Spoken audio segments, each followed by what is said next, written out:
พี่น้องร่วมชาติและเพื่อนมิตรสากลที่หักแพงทั้งหลายกองประชุมใหญ่ผู้แทนทั่วประเทศครั้งที่12ของพรรคประชาชนปฏิวัติลาวได้ดำเนินมาแต่วันที่6ฮอดมื้อนี้วันที่8มังกร2026ที่นครหลวงวิจันทร์เป็นเวลา3วันเต็มได้สำเร็จลงโดยมีผู้แทนเข้าร่วมทั้งหมด835สายยิง123สายเป็นตัวแทนให้แก่สมาชิกพรรคทั้งหมด 421,865 สายจากทั่วประเทศเข้าร่วมพร้อมนั้นยังมีแขกถึกเชิญอีกจำนวน391สายรวมมีผู้เข้าร่วมกองประชุมใหญ่ทั้งหมด 1,226 สายกองประชุมใหญ่ผู้แทนทั่วประเทศครั้งที่3ของพรรคแม่นเหตุการณ์การเมืองสังคมอันสำคัญยิ่งของสาธารณรัฐประชาธิปไตยประชาชนลาวและได้ดำเนินอย่างถูกต้องตามกฎระเบียบของพรรคภายใต้บรรยากาศสร้างสรรค์เอาการเอางานและมีความรับผิดชอบสูงและได้สิ้นสุดลงโดยผลสำเร็จอันจบงามภายใต้คำขวัญยกสูงบทบาทการนำพาที่เข้มแข็งของพรรคตั้งหน้าเศรษฐกิจสร้างเศรษฐกิจเอกราชเป็นเจ้าตัวเองสืบต่อบูรณะระบอบประชาธิปไตยประชาชนให้หนักแน่นก้าวขึ้นสู่สังคมนิยมบรรดาผู้เข้าร่วมกองประชุมใหญ่ทั้งหมดล้วนแต่เป็นเอกภาพกันเห็นว่านี่แม่นกองประชุมใหญ่ที่มีความสามัคคีเป็นเอกภาพสูงแม่นกองประชุมใหญ่แห่งการยู่แห่งภารกิจเปลี่ยนแปลงใหม่เข้าสู่ลงเลิกและสร้างการหันเปลี่ยนที่แข็งแห่งลึกซึ่งรอบด้านแม่นกองประชุมใหญ่แห่งไส้สนะอย่างสง่างามแม่นกองประชุมใหญ่แห่งการเสริมขยายมานจิตปฏิวัติมุกแม่นกองประชุมใหญ่แห่งความเสื่อมันต่อการสืบต่อก้าวขึ้นของประเทศชาติทั่วพรรคทั่วปวงชนทั้งชาติต่างก็มีความสุ่มเสือนยินดีและตอบรับด้วยบรรยากาศอันฟดฟืดต่อผลสำเร็จของกองประชุมใหญ่ครั้งนี้กองประชุมใหญ่ผู้แทนทั่วประเทศครั้งที่12ของพรรคได้ปฏิบัติหน้าที่ของตนอย่างถูกต้องตามกฎระเบียบของพรรคได้พิจารณารับรองเอาเอกสารสำคัญของพรรคของชาติและเลือกตั้งเอาคณะบริหารงานศูนย์กลางพรรคสมัยที่12ของพรรคซึ่งมีรายละเอียดดังนี้ 1. กองประชุมใหญ่ได้รับรองเอาโครงการการเมืองฉบับที่3ของพรรคที่เสนอโดยสายทองรุ่นศรีสุริตเลขาธิการใหญ่คณะบริหารงานศูนย์กลางพรรคซึ่งเป็นเอกสารสำคัญที่กำหนดทิศทางพื้นฐานให้แก่การวางยุทธศาสตร์วิสัยทัศน์ของพรรคโครงการการเมืองฉบับนี้ได้ตีราคาการจัดตั้งปฏิบัติโครงการการเมืองฉบับที่2ก็คือการนำพาเฮ็ดสำเร็จภารกิจปลดปล่อยศาสตร์และสร้างพื้นฐานของระบอบประชาธิปไตยประชาชนก้าวขึ้นสู่สังคมนิยมซึ่งได้แบ่งออกเป็น3ระยะพรรคนำพา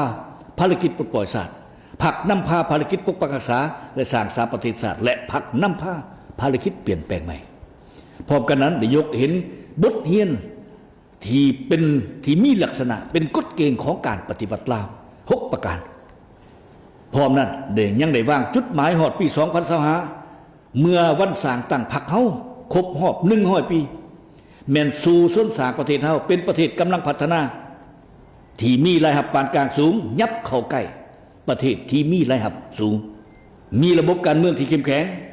มีพื้นฐานเศรษฐกิจที่ทันสมัยกำลังการผลิตได้รับการพัฒนารอบด้านโดยมีการพัวพันการพิธีสอดคล้องและก้าวหน้าชีวิตการเป็นอยู่ของประชาชนบรรดาเผ่าได้มีพื้นฐานหนักแน่นก้าวสู่ความอิ่มหนำสำราญ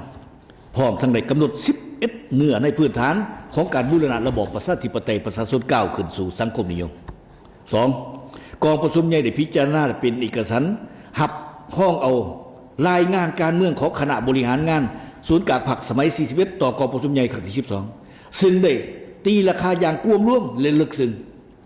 เกี่ยวกับหมากผลแห่งการจัดตั้งปฏิบัติมติกองประชุมใหญ่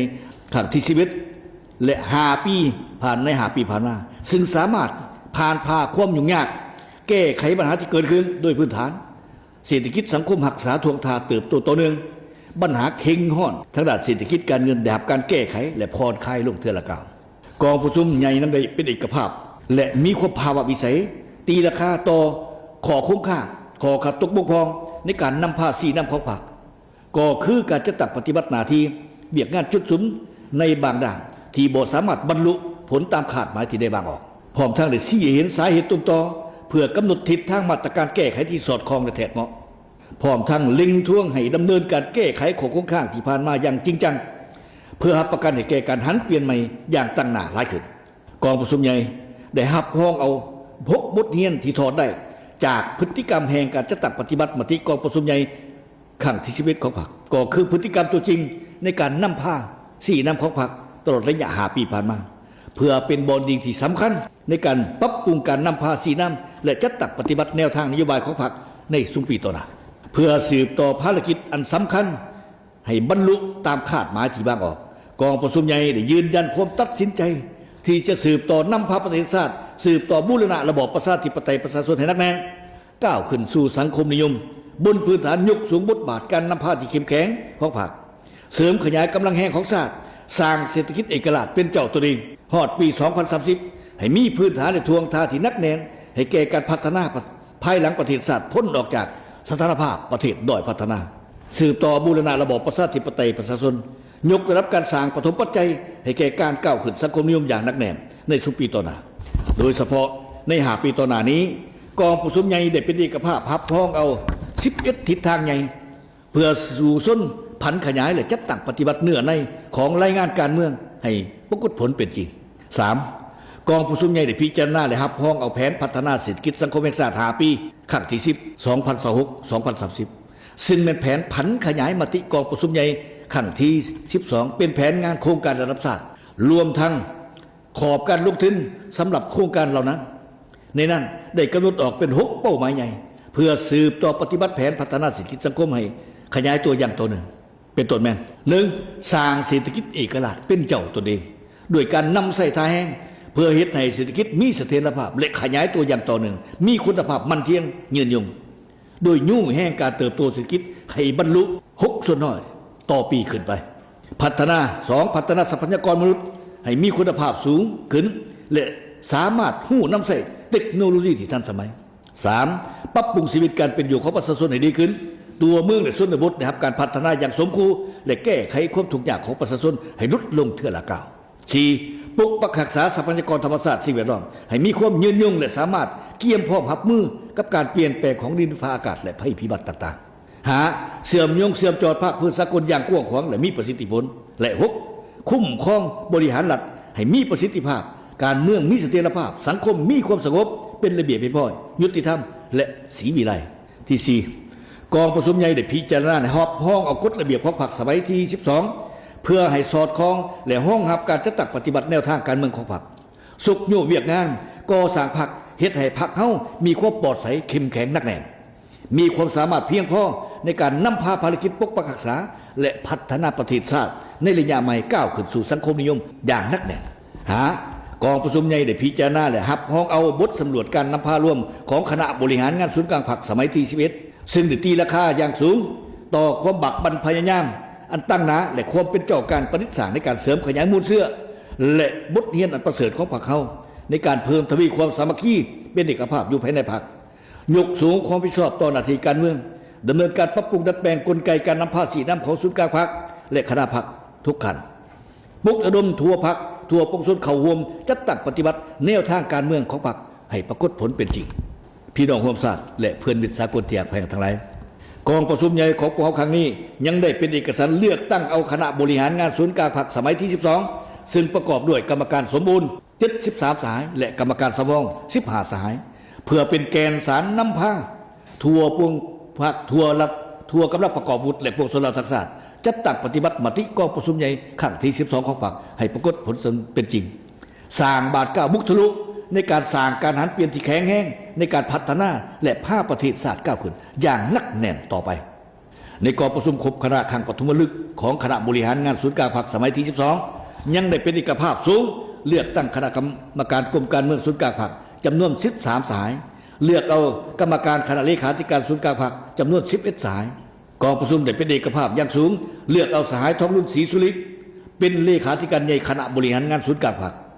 พร้อมกันนั้นก็ได้เลือกตั้งเอาสาย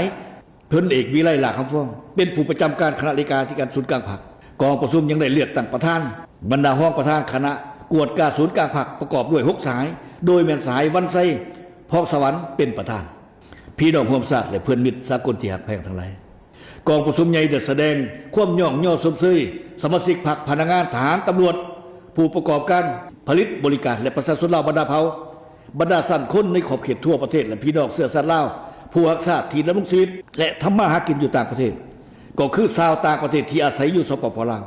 ที่ได้ประกอบส่วนอย่างต่างหน้าเขาได้ภารกิจปกปักรักษาและพัฒนาประเทศชาติเพื่อสร้างพื้นฐานหนักแน่นและทวงทำไมให้แก่การกำหนด